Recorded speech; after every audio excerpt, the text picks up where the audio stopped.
101 years ago, in 1921, Douglas Fairbanks made a Three Musketeers silent movie. Oh yes. When you talk a silent movie, one of or movie this old, you have to talk about its restoration. It was restored in 2017. There is a newer one, 2021, but I haven't seen it. The one that I saw was the one from 2017. One of the issues with these old movies is that the frame rate was not always... The choice of the 24 frames a second was about 1930. So this is earlier.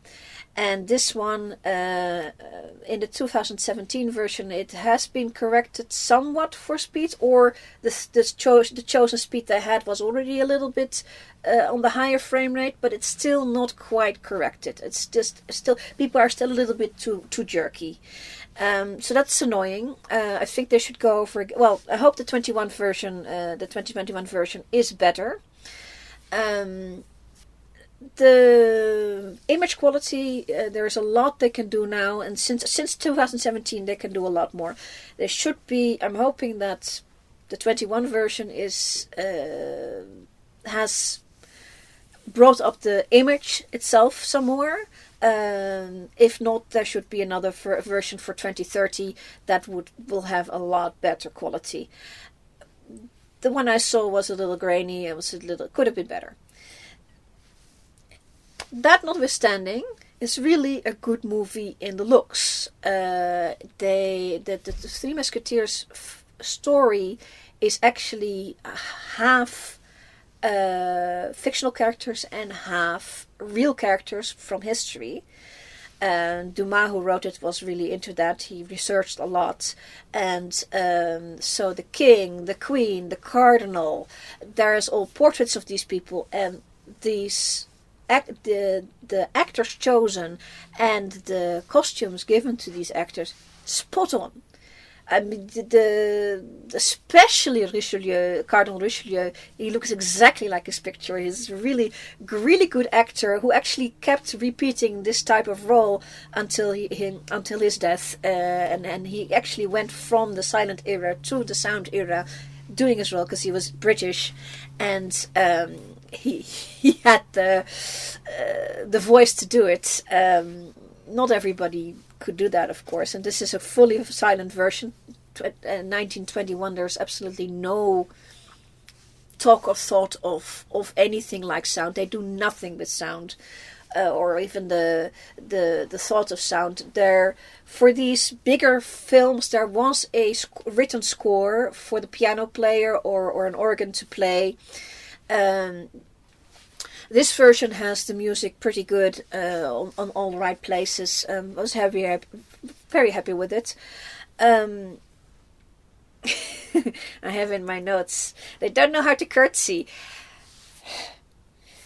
It's a gripe with any Hollywood movie up until 1970, 1991. People don't know how to curtsy. The ladies take up their skirts, do that, and then they go like that. You don't go like that. You go down. I have a little thingy here that shows you how to curtsy. It's from Kiss Me Kate, where they practice it. That's how to curtsy. Not her arms, but the rest of it, that's how you curtsy. Straight down, and then straight up again. And yes, that's good for your legs. You don't need to do any yoga after that. So they don't know how to curtsy. It's the only thing that in this movie where I go, yeah, okay, that's not right. But on the looks, the dresses, because that's a time of dresses with these opulent sleeves and these curly hairdos, and it's all there, and it's all wonderful. One of the things that makes this film good is that they have a good story to start with. They have the book. It already tells them how to tell the story. The story is there. All they have to do is pour in people and just do it. And they realize that, and they do. Up to a point. Because it is a book, later versions of the book, of the films, cut them into films. There was a French version in the early 60s that did that, and then later the British one in the 70s did the same thing. You need to, because the story is continuous, but there is a good cut, and it's too much for one movie. So that's what the problem they run into. For some reason they decide they want to do the whole book, but they don't have enough time to, so they sort of fudge the end, thereby shooting themselves in the foot for doing that part again, because they did part of that, and then they did some parts of that story didn't do that. So in any sequel, which there is a sequel, but it is like what is it, like 8 years later, so it was not a planned sequel, but they did do a sequel. They're in trouble because of that. Douglas Fairbanks plays D'Artagnan. I'm going to call him D'Artagnan because it is a silent version. Nobody says anything, so I don't have to call him D'Artagnan anymore. I can call him D'Artagnan. D'Artagnan. And Douglas Fairbanks was the swashbuckler of the age. He did the Mark of Zorro. He did pirate movies. He did so many different things. So him running around, jumping on top of things that are 2 feet, that are 6 feet off the ground, or on or off, swing by stuff. That's his thing, and it's all in there, which is fine for the Musketeers. D'Artagnan himself, as character, was meant to be a fast, energetic. Hey, I see stuff going on. Let's go over there, and if it's on fire, even better, kind of guy. And yeah, they make that here. I have to say, of all the actors, because he's by far the most famous actor. It's also his own production. His own production company made this. He's been doing these kind of roles so much that he has a certain shorthand of hand gestures and face gestures. He does this, I can't even repeat it, where he sort of goes, this means I have an idea, or this means that's interesting, or something like that. I'll find a little thing and put it here. And it actually gets annoying after a while, because it's a shorthand that it actually took me out of the movie, because I want to see D'Artagnan. I don't want to see Douglas Fairbanks playing a role.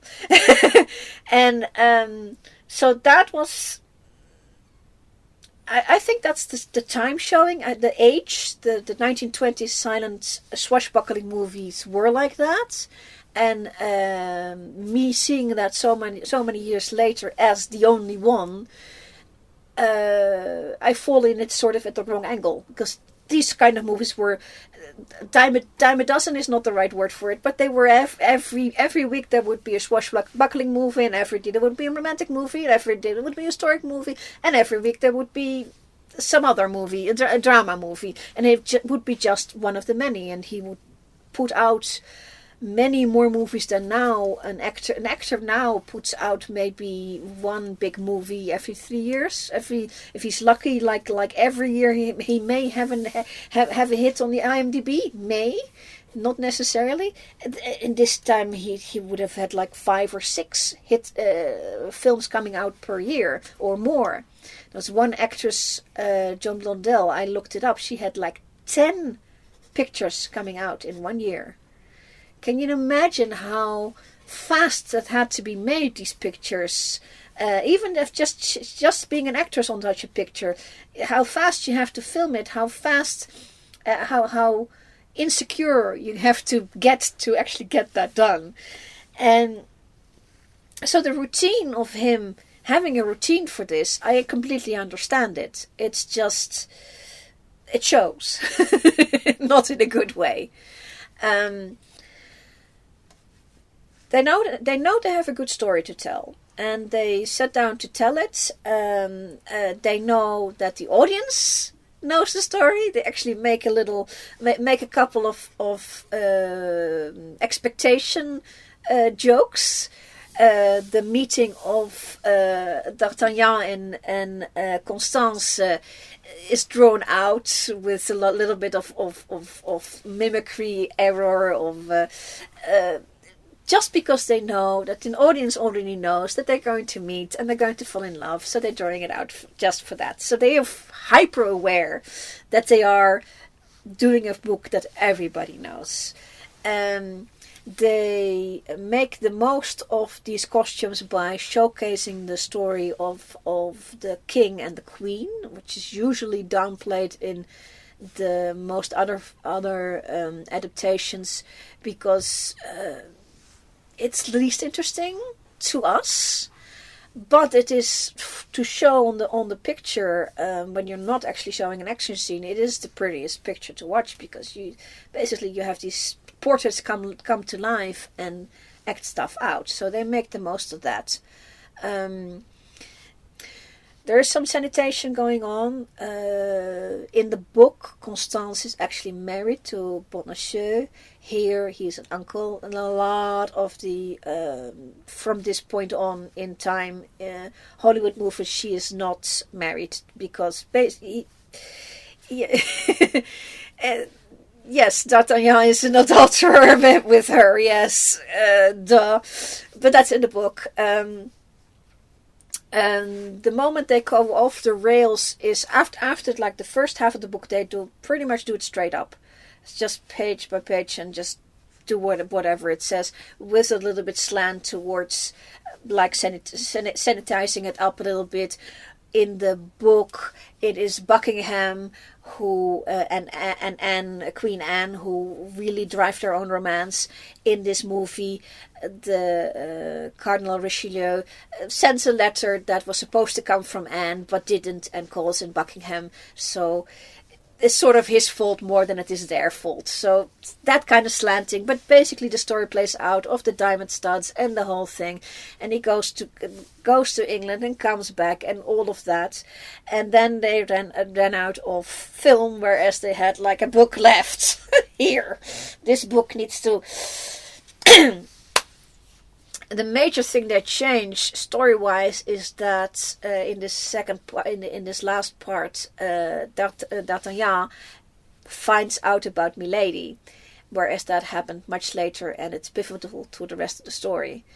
And the story ends with D'Artagnan a commission in the Royal Guards, and Constance hanging on his neck and going love, or they do love a lot, because it is you're mimicking everything. You're using mime for everything, so they do love like like that. They have a whole set of mannerisms for that, and it's not annoying except for that one mannerism. It's not really annoying. You can you catch on pretty quickly, even though I'm not used to watching silent movies. You catch on pretty quickly what the mimicry is. They do a lot of more actual hugging of the men hugging each other, and yeah, they do this way more than we do this. They do this. So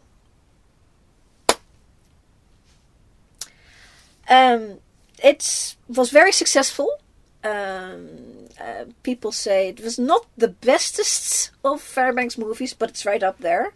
The bestest is Mark of Zorro and The Thief of Baghdad, I think. But they did make a sequel in 1929. And that's going to be in the next one, because this was my opinion about this one. And the next one's opinion is going to be in the next one.